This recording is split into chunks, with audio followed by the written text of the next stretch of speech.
All right. All right. You see, now this is the song right here. And this is what I try to teach my student. This the main song right here. You got the low bass playing the melody, and you got the melody that's doing the piano, and you got our groove section. So the only thing that this is missing is the hi-hat to kind of add that movement on the top end to the to the To the movement. to the movement. And once you have that, this is the whole song. Most people overproduce. You want to always resist overproduction. If you listen to, most of the songs that gets a whole lot of plays, it's because the human brain does not like too much information. You have to stay away from that. You got to dumb it down, and that's the trick between having something that's complex but presented in a simple way. So it's the mixture of complexity plus simplicity. It's hard to do. Most people only know how to make things complex. Geniuses know how to make things simple, but it's simple but complex. Does that make sense? Yes, that's Dr. Dre said that before. I forget what interview. I heard him say the same exact. Yeah. See, when you have something that's complex but it's presented simple, that's exactly what Apple do. Apple create a freaking AI in your hand. Every iPhone is a freaking AI. You know that, right? Wow. Every iPhone is an AI, artificial intelligence, but they dumb it down so any stupid person can grab it and figure it out. That's genius right there. That's That's facts. when you're able to do that with music, you can have a whole bunch of complication going in the background. But the human brain, you give them something, it's like you're holding their hands and say, okay, listen to this, listen to that, listen to that. And you take them from the beginning, from the 0 seconds to the end of the song. You tell them what you want them to pay attention to with your panning, with your volume, with your frequency, with your depth of field. You cannot taking them. This is what I want you to listen to in verse 1. This is what I want you to pay attention to in a pre-chorus, the chorus, verse 2, pre-chorus 2, chorus 2, the bridge, the last chorus. And each section have specific element you want them to focus on. Not just throw everything in the jam and let them try to figure out, well, what is this song saying? It's too much complication. Right. So once you master that, that's how you get a hit song. There's no other. That's the secret right there. It took me a long time to figure this stuff out, but that's the secret right there. And especially in this type of music where you have a vocal playing, now you got to make room for the vocals. Something got to go. So if you add vocal, okay, play this right now the way we have it with the hi-hats. Let me hear it. Can I also add, there's one other melody that kind of backs the piano up. Can I just add that real quick just to show you what I mean? All right. It's like a spin off of that melody. Like it has the extra notes inside of it, essentially. But here's the.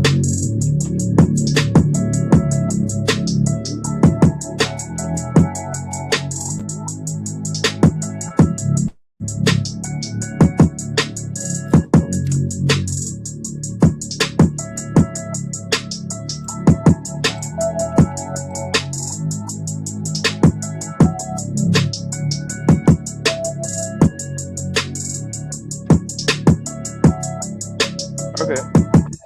Yeah, it's not doing too much, so it's still manageable. Say the trick is the information that we give into the brain. We're trying to we're trying to avoid what is called the cognitive overload. I'm sure you guys heard that word before. So that's what we're trying to avoid because you're going to add vocal on this. Vocal is another information. Once you put the vocal on here, like right now that the music is stopped, can you just hum what you hear? The last thing you remember in your memory. What do you remember? What's left in your memory bank from this I'd music we say just played? Just humming. the bass. Okay, Ba-da-da-da. Brian, what do you remember? I would say the piano more so. Exactly. So now is the piano and the bass. Now when you add a vocal to it, three is a crowd, but the vocal is the star. How how would you let people remember the star when you have other things speaking at the same time? It's like in a scene, let's say this is a scene of a movie right now. You have one actor talking, you have a second actor talking, and you bring a third person talking. Can you remember what any of them saying after they say cut? Probably not. Probably not. Probably no chance. So let's add the vocal into it. Add the vocal into this mix the way it is right now. No, just one vocal. I got you. Let's play on that. Yeah, I gotta play it through the playlist. I'm a rolling stone, I'm a savage. I've been fucking around with a bad bitch, ratchet. I be on my grind, getting marriage. Hustle every day, living lavish, savage. I'm a rolling stone, I'm a savage. I've been fucking around with a bad bitch, ratchet. I be on my grind, getting marriage. Hustle every day, living lavish, savage. I'm a rolling stone, I'm a savage. I've been fucking around with a bad bitch, ratchet. This section right here, the section with this is this is section you just played. Yeah. Okay, mute the piano, both the piano right here, and just play. Both these? Yeah, mute those and play with the bass, the drums, and the vocal. I'm a rolling stone, I'm a savage. I've been fucking around with a bad bitch, ratchet. I be on my grind, getting marriage. Hustle every day, living lavish, savage. I'm a rolling Okay, stone, I'm a now stop. savage. This is too information right now. When you stop the music, people remember the artist and the bass. Now, add the piano back into it. Add the piano back into it. I'm a rolling stone, I'm a savage. I've been fucking around with a bad bitch, ratchet. I be on my grind, getting marriage. Hustle every day, living lavish, savage. I'm a rolling stone, I'm a savage. I've been fucking around with a bad bitch, ratchet. I be on my grind, getting marriage.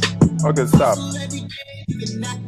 So what do you notice? Tell me what's going on in your brain as far as listening to this guy now compared to the before. What's the difference? It's less crowded. You're gonna remember the vocals more so, I'd say.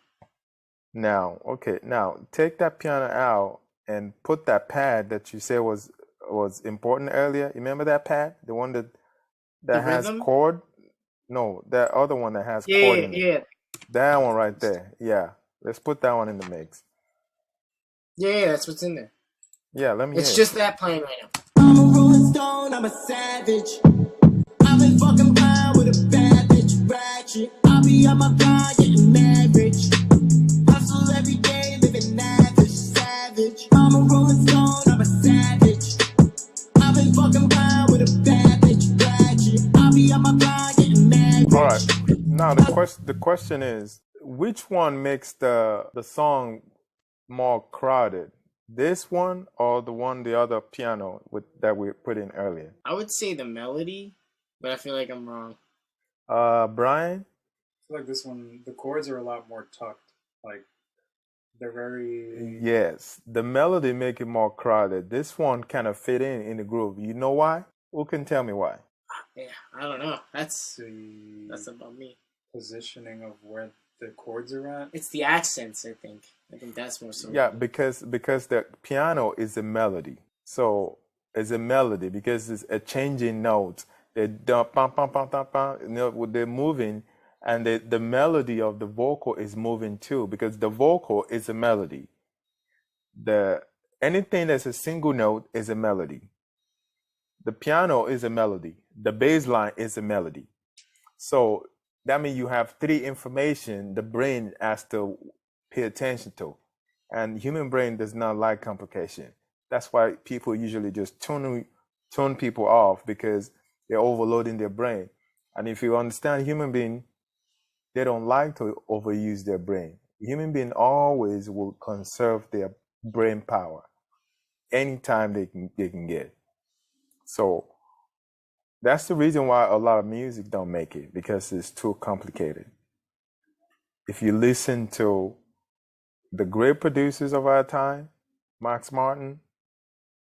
Have you heard Max Martin before? Not that I know of. You don't, Unless I've heard like songs that he's produced, for other artists. both of you don't know a producer called Max Martin. I'm not gonna lie to you, but off from name, like if you play something that he's made, I'll probably know exactly. Oh my God. This guy made the soundtrack to the whole world's life. It made the soundtrack to everybody's life, and you don't know him. That is crazy. Okay, let me give you one of his songs. He has like freaking 20 number ones. Katy Perry. Like he has so many number one. I like this again. I like it. Oh Yeah. my God! Yo, It did Teenage Dream. It did Roar. Da, da, da. It did Taylor Swift. It did Adele. It did freaking The Weeknd. All the number ones on pop radio. Max Martin wrote that crap. wow, that's amazing. Yeah, he wrote the soundtrack to everybody's life. Do your research on him.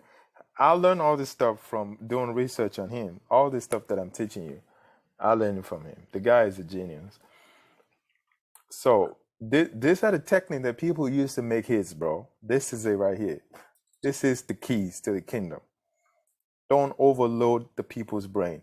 Every section of your music, you got to manage your melody. So anything that's a single note is either 2 or 1. 2 or 1. If you want to make it 3, you have to have a very good reason to make it 3. Some people make it 3, but it has to be maybe a counter melody in a way that is not going to distract from the main star, which is the singer. Yeah, if you don't know how to do that right, I would suggest you just keep it 2. Put a bass line to have a second melody, and your vocal to have another melody. Then if you wanna have something in between, make it a chord, just like this atmosphere E piano, like that, or do like a rhythm guitar. A rhythm guitar is like a chord, Like but it's what not. that one was. Yeah, like this, but like Like oh, like it's not playing a melody, it's playing a chord, but it's doing it in we call rhythm. those like rhythmic melody elements. The melodic rhythmic element or rhythmic melody element. So I have a question. yeah. What's your opinion on the Motown Wall of Sound? I know this is so off topic, but like I'm just curious, like where does that fit into everything? Because like you hear the Marvin Gayes and the Supremes and like all these big Wall of Sound type things. Even the Beach Boys did it, and the Beatles kinda. Exactly, but I tell you what though, even though you're hearing walls of sound, they're still obeying these laws that I just gave you. Oh, so they're following like the syncopated rhythms and counter melodies and following only like using chords in such a way. The wall of sound is just layers.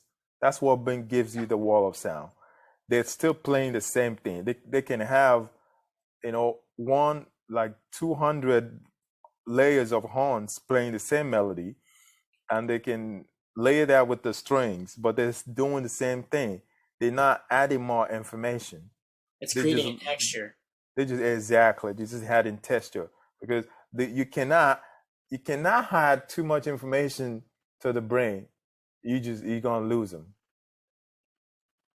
So I'd say 4 melodies is like the max. I would even say, like you said, 3 is like too much because the bass usually lines up with the chords. Bass is doing 1. The lead vocal is doing 1. Then you have a rhythm section, or we call those core rhythmic drivers, like pad or rhythm guitars.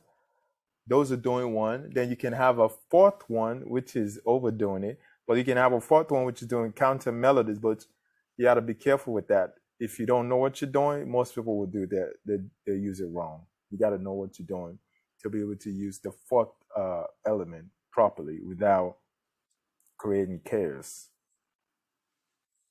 Like, bring a song that's popular. Let's just do. Let me just show you, because if I'm saying it, it just sounds like theory. Play me a song that's popular. Any song that's number one for a long time.